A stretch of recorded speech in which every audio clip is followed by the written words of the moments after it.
అందరికీ కూడా శుభాశీస్సులండి.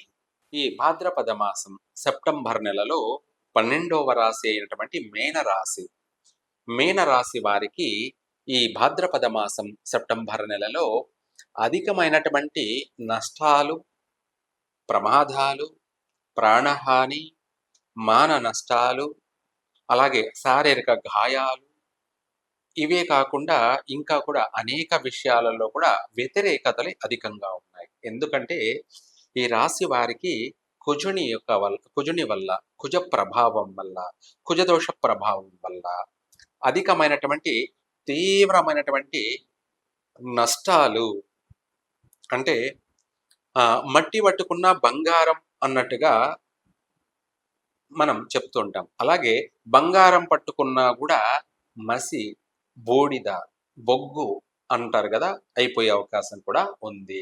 అంటే మనం ఒకటి అనుకుంటే ఇంకొకటి జరిగేది ఇంకొకటి, రివర్స్ అన్నమాట. తాను ఒకటి తలంచితే దైవం ఇంకొకటి తలించాడు అన్నది మాత్రం సత్యం. అయితే మనము ఈ ఈ సమస్యల నుంచి మనం ఎలా బయటపడాలి అనంటే దానికి ఒక మంత్రం కూడా వివరిస్తానులేండి, పర్వాలేదు, భయపడాల్సిన అవసరం లేదు. అలాగే ప్రస్తుతం ఏమిటంటే ఎటువంటి కార్యాలైనా సరే ఈ మాసంలో, భాద్రపద మాసంలో చేయొద్దు. పోస్ట్ పోన్ చేసుకోండి, పర్వాలేదు. కాలం కలిసి రానప్పుడు మనము ఏ పనైనా సరే మనం కూడా పోస్ట్ పోన్ చేసుకోవడం మంచిది. గ్రహాలను అనుసరించి దాన్నే కదా ఇంట్లో తల్లిదండ్రులను కానీ, అన్నదమ్ములను కానీ, లేదంటే భార్యాపిల్లని బట్టి మనము అనుసరించి నడుచుకోవడం అంటాం కదా, అలాగే ఇది విశ్వవ్యాప్తంగా చూసుకునేటప్పటికీ గ్రహాలను మనం అనుసరించి నడుచుకోవడం కూడా మంచిది. అలాగే టైం బాగాలేనప్పుడు తలంచుకొని సైడ్ పోవడమే, ఎదిరించి ఎదురీదకూడదు. అంటే ఏటికి ఎదురీదినట్టుగానే ఉంటుంది. నీళ్లు దొబ్బుకుంటూ పోతుంటే దాంట్లో మనం ఈతాడుతామంటే ఎంత శ్రమ పడినా కూడా కొట్టుకుపోవడమే కానీ గట్టుకు చేరలేని పరిస్థితి. అందుకనేసి మనము ఏ విషయంలోనైనా సరే ఎక్కడ ఎలా నడుచుకోవాలి అన్నది చాలా ముఖ్యమైనటువంటి విషయం. అయితే వివాహ ప్రయత్నాలు ఈ మాసంలో కొత్తగా ప్రారంభం చేసేవాళ్ళు చెయ్యొద్దు, తర్వాత ప్రారంభం చేసుకోండి. నూతన వ్యాపారాలు, ఎటువంటి వ్యాపారాలైనా సరే, అది చిరు వ్యాపారం కావచ్చు, పెద్ద వ్యాపారం కావచ్చు, ఏదైనా సరే ప్రారంభం చేయొద్దు. అయితే ఏ వ్యాపారం చేయకపోతే ఎలా అనే వాళ్ళు కూడా ఉంటారు. అయితే చిన్న వ్యాపారమైనా సరే ఆ చిన్న వ్యాపారం దినదినం అభివృద్ధి చెంది పెద్ద వ్యాపారంగా మనం విస్తరించాలి, డెవలప్మెంట్ కావాలి. ఆ చిన్న వ్యాపారం కూడా మనకు కలిసి రాకపోతే ఇంకెందుకు? అందుకనేసి మనం ఏదైనా సరే ఒక పని ప్రారంభించామంటే తిరిగి చూసుకోకూడదు వెనక్కి. అది దినదినం అభివృద్ధి చెందుతూ వెళ్ళాలి. అంటే సంవత్సరానికన్నా కూడా డెవలప్మెంట్ అవుతూ వెళ్ళాలి. అంతేగాని మళ్ళీ ఆ వ్యాపారం వల్ల మనం నష్టపోకూడదు, ఆ వ్యాపారాన్ని తీసేయకూడదు. అందుకనేసి మనం బాగుపడాలి. కాబట్టి ఈ మాసంలో ప్రారంభం చేస్తే అన్ని విధాల నష్టాలే జరుగుతాయి. అందుకనేసి తర్వాత చూసుకొని చెయ్యండి. అలాగే విదేశాలకు వెళ్ళాలనుకున్న వాళ్ళు ఎటువంటి ప్రయత్నాలు చేయొద్దు, మానుకోండి. ఈ మాసంలో చేయొద్దు. ఒకవేళ చేసినా కూడా దానివల్ల శారీరకంగా నష్టపోతారు, మానసికంగా కృంగిపోతారు, అలాగే ఆర్థిక పరంగా కూడా నష్టపోతారు. అక్కడికి వెళ్ళినా కూడా స్థిరపడలేక మళ్ళీ తిరిగి రావాల్సింది వస్తుంది. ఇటువంటి అధికమైనటువంటి కాలయాపన, ధన నష్టం, శరీర శ్రమ, టైం వేస్ట్. అందుకనేసి ఏదైనా సరే మనం చేసేటప్పుడు వెనక ముందు ఆలోచించి అడుగేయడం మంచిది. టైం బాగలేనప్పుడు మనము దాన్ని పోస్ట్ పోన్ చేసుకోవడం మంచిది. ఇది ఒక రోజుతో పోయే పని కాదు కదా. మన జీవితాంతం మనం జీవితాన్ని డెవలప్మెంట్ చేసుకోవాలి. మనం చేసే పని వల్ల ఇంట్లో ఎంతో మంది మన పైన ఆధారపడి మనల్ని నమ్ముకొని ఉంటారు. భార్య కావచ్చు, పిల్లలు కావచ్చు, తల్లిదండ్రులు కావచ్చు, ఎవరైనా సరే. అందువల్ల మనం చేసే పని కలిసి రావాలి, ఇంటెల్లపాది సుఖంగా ఉండాలి. ఇది మన యొక్క కర్తవ్యం. అలాగే అసలు వాహనాలు కొనడం కానీ, ఏదైనా ట్రావెల్స్ బిజినెస్ చేయడం కానీ, లేదా వాళ్ళ పర్సనల్గా కూడా ఓన్గా వాడుకోవడానికైనా కానీ ఈ మాసంలో నూతన వాహనాలు కొనవద్దు. వాటి వల్ల ప్రమాదాలు, లేదంటే ధన నష్టము, ప్రాణ నష్టాలు ఇటువంటివి కూడా జరిగే అవకాశం ఉంది. వీటితో పాటు సంతాన విషయంలో కూడా చాలా జాగ్రత్త పాటించండి. నష్టం జరిగే అవకాశము ఉంది. వాటితో పాటు భార్యాభర్తల మధ్య చాలా ఓపిక అవసరం. భార్యాభర్తల మధ్య క్షణిక ఆవేశాల వల్ల వీళ్ళ సమస్యలనేది చిన్నది కాస్త పెద్దదిగా చేసుకునే అవకాశం ఉంది. అంటే చిన్న సమస్యను కాస్త చాలా పెద్ద సమస్యగా వచ్చే అవకాశం ఉంది. అంటే ఏమిటి అది అంటే కోర్టు వ్యవహారాల దాకా, పోలీస్ స్టేషన్లు, కోర్టు వ్యవహారాలు, పెద్దల పంచాయతీల వరకు కూడా పోయే అవకాశం ఉంది. అలా అనేసి భయపడాల్సిన అవసరం లేదు. మనము మన యొక్క నడవడిక అనేది చాలా ముఖ్యం. మన నడవడిక, మన మాట తీరు కొంతవరకు చిన్న సమస్యలతో మనం బయటపడచ్చు నష్టపోకుండా. అలాగే ఈ రాశి వాళ్ళకి, మీన రాశి వాళ్ళకి భార్యాభర్తల మధ్యలో ఎడబాట్లు జరిగే అవకాశం ఉంది. విడిపోయే అవకాశాలు కనపడుతున్నాయి. అలాగే కుటుంబ సభ్యులతో, అన్నదమ్ములతోటి విరోధాలు, శత్రుత్వాలు ఏర్పడే అవకాశం ఉంది. లేదంటే ఆడపడుచులతోటి కూడా మనస్పర్ధలు ఏర్పడే అవకాశం ఉంది.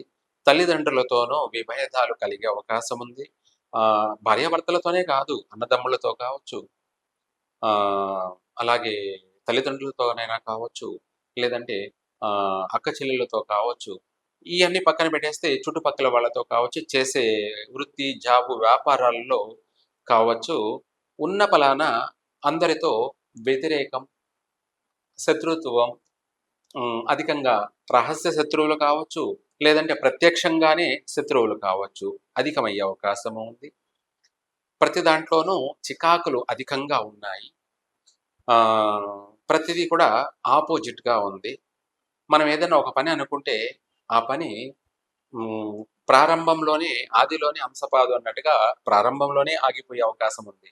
ఇక్కడ కూడా దానికి కూడా సంతోషపడాలి, అదృష్టమే. ప్రారంభంలోనే ఆగిపోయింది అనుకోండి, నష్టమేం లేదు. మనం ప్రారంభించి ఖర్చు పెట్టి మధ్యలో ఆగిపోవడం కన్నా, మధ్యలో ఆగిపోవడం అంటే ఆల్రెడీ కొంత మనము ధనం ఖర్చు పెట్టాం, అది రాక ఉన్నది పోగొట్టుకొని అది పూర్తి కాక మధ్యలోనే నష్టపోవడం కన్నా ఆదిలోనే, ప్రారంభంలోనే ఆగినట్టు అయితే కూడా దానికి మనం ఎంతో సంతోషపడాలి. ఇలా ప్రతి విషయంలో కూడా మీన రాశి వాళ్ళకి అధికమైనటువంటి సమస్యలు ఎక్కువగా ఉన్నాయి. దానికి తోడు ఈ భాద్రపద మాసంలో ఆదివారం రాత్రి 7వ తారీఖు చంద్రగ్రహణం, కుంభరాశిలో జరుగుతున్నటువంటి ఈ చంద్రగ్రహణం అనేది వీళ్లకు అత్యంత నష్టాన్ని కలగచేస్తున్నది. దానికి తోడు కుజుని ప్రభావమే అనుకుంటే, దానికి తోడు గ్రహణ యొక్క ప్రభావం కూడా తీవ్రమైనటువంటి నష్టాన్ని కలగచేస్తున్నది. అందుకనేసి ఈ యొక్క గ్రహణ ప్రభావం నుంచి బయటపడడానికి, అలాగే ఈ యొక్క కుజుని వల్ల మనం నష్టపోకుండా కొంతలో కొంతన్న, అంటే గుడ్డిదానికన్నా మెల్లది మేలన్నట్టుగా ప్రమాదానికి, ప్రాణహాని కలిగేదానికన్నా చిన్న స్వల్పమైనటువంటి సమస్యతో బయటపడడం అది సర్వసాధారణం ఎవరికైనా. మనము ప్రతి విషయాల్లో కూడా తప్పించుకు తిరుగుబాటు దండెడి సొమి అన్నది ఇప్పుడు అవసరం. అందుకనేసి ఈ రాశి వాళ్ళు అటు ఆర్థిక పరంగాను, అలాగే జనాకర్షణతోనూ సర్వ కార్యసిద్ధి కొరకు ఈ మంత్రాన్ని పఠించండి. ఓం ఐం క్లాం హ్రాం హ్రీం హ్రూం సహ వం అపద దురణాయ అబద్ధ దురణాయ అజామల బద్ధాయ లోకేశ్వరాయ స్వర్ణాకర్షణ భైరవాయ మమ దారిద్ర విద్వేషణాయ ఓం శ్రీం మహాభైరవాయ నమః. అంటే ఇది అన్ని రాశుల వాళ్ళు కూడా పఠించవచ్చు. మనకు రాబోయేటువంటి దరిద్రాన్ని నాశనం చేయడం, దరిద్ర నాశనాయ. అది ఎటువంటి కష్టమైనా సరే, ఎటువంటి నష్టమైనా సరే దాన్ని ముందుగానే నాశనం చేసేస్తున్నాము, దరిద్ర నాశనాయ. అలాగే దాంతోపాటు స్వర్ణాకర్షణ భైరవాయ అంటే నాకు ధనము, ధాన్యము నన్ను ఆకర్షించాలి అని, అంటే మనం మనము ధనాన్ని మనం ఆకర్షించడం కాదు. ధనమే మన చెంతకు రావడం అన్నమాట. స్వర్ణాభరణ ఆకర్షణాయ. ధనధాన్యాలన్నీ కూడా అవంతట అవే మనకు ఏదో ఒక రూపంలో మనకు ఇంటికి చేరడం అన్నమాట. మన దరిదాపులకు చేరడం, మన దగ్గరికి చేరడం, మన చెంతకు చేరడం అన్నమాట. ఇది చాలా విచిత్రమైనటువంటి ఒక శక్తివంతమైనటువంటి పవర్‌ఫుల్ అయినటువంటి మంత్రం.